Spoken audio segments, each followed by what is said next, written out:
19 জুলাই সকাল 9:30টার দিকে আমার দাদি মারা যায়। তো আপনারা তো সবাই জানেন যে আমার দাদি অনেক অসুস্থ ছিল। হঠাৎ করেই সকাল 9:30 বাজে ফোন আসে। তো ফোনে আমার বোন কান্না করছিল আর বলছিল যে দাদি তো কথা বলছে না, তাকাচ্ছে না, তুমি তাড়াতাড়ি চলে আসো। সাথে সাথে ফোনটা রেখেই ব্যাগ গুছাতে শুরু করলাম। আর এই দিক দিয়ে হচ্ছে মেয়েকে বলছি ফোনের দিকে খেয়াল রেখো, দেখো মামুনি আবার ফোন দেয় নাকি।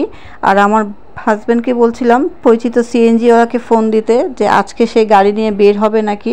এরকম এর আগে অনেকবার হয়েছে যে যেদিন থেকে আমার দাদি বিছানায় পড়েছে হাত ভেঙে, সে কয়েকবার হয়েছে। তো আমি ভাবছিলাম হয়তো একটু পরেই ফোনটা আসবে যে না সব কিছু ঠিক হয়ে গেছে, আসতে হবে না।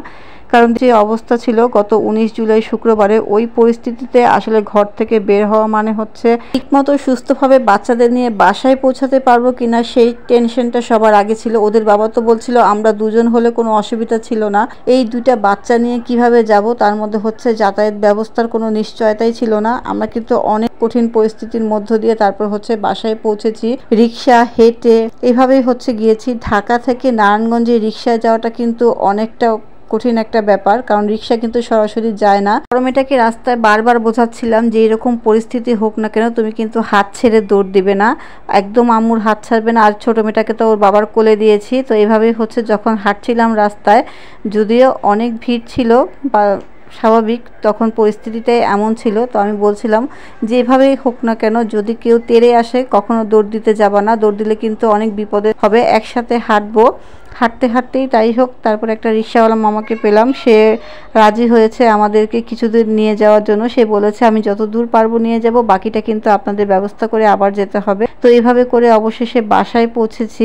সবাইকে আসসালামু আলাইকুম, আশা করছি সবাই ভালো আছেন। নতুন একটা ব্লগে সবাইকে আমন্ত্রণ জানাচ্ছি। আসলে আমরা যেরকম চাই চিন্তা করি না কেন সেই দিনগুলো কিন্তু সেই রকমটা কখনোই যায় না। সকালটা যেভাবেই শুরু হোক না কেন কখন যে কোন খবর চলে আসে আসলে সেটা জানিই না। সকাল 9টা বাজেও যখন আমার বোনের সাথে কথা হচ্ছিল, ও বলছিল দাদির শরীরটা ভালো না, তার আধা ঘন্টার মধ্যে যে এই খবরটা আসবে এটা কখনো চিন্তাও করি নাই। ফোনটা রেখে কিছুক্ষণ ওদের বাবার সাথে কথা বলছিলাম যে দাদির শরীরটা ভালো না, আবার আগের মতো খারাপ হয়ে গিয়েছে।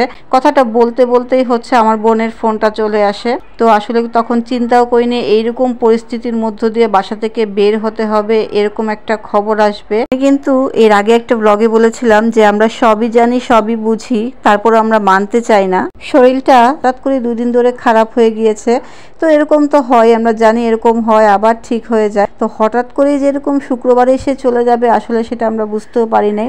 আমার ছোট বোনটা তো অনেক কান্নাকাটি করেছে, কারণ মৃত্যুর আগের দিন রাতের বেলা তাকে বুকে জড়িয়ে নিয়েছে। তো সে সেটা তো কিছুতেই ভুলতে পারছে না, অনেক কান্নাকাটি করে। আর আমার দাদির অনেক কাজ হচ্ছে আমার 2 বোনই করতো বেশিরভাগ। আমার ছোট বোনটা তো অনেক বছর ধরে আমার দাদির সাথে ঘুমিয়েছে, এই তো 2-4 বছর ধরে হচ্ছে এখন থেকে আলাদা ঘুমায়। তার আগ পর্যন্ত হচ্ছে আমার দাদির সাথেই ঘুমাতো। তো আমার দাদিও আমার ছোট বোনটাকে অনেক আদর করতো। তো এখন তো আমরা বাসায় চলে আসছি আর আস্তে আস্তে অফিস খুলে দেওয়া হচ্ছে, দেশের পরিস্থিতি পরিবর্তন হচ্ছে। আমার পেজের অনেক আপুরাই এর আগে আমার দাদির জন্য অনেক অনেক দোয়া করেছে। তো সবার উদ্দেশ্যে আজকে ছোট্ট একটা ব্লগ রেডি করা।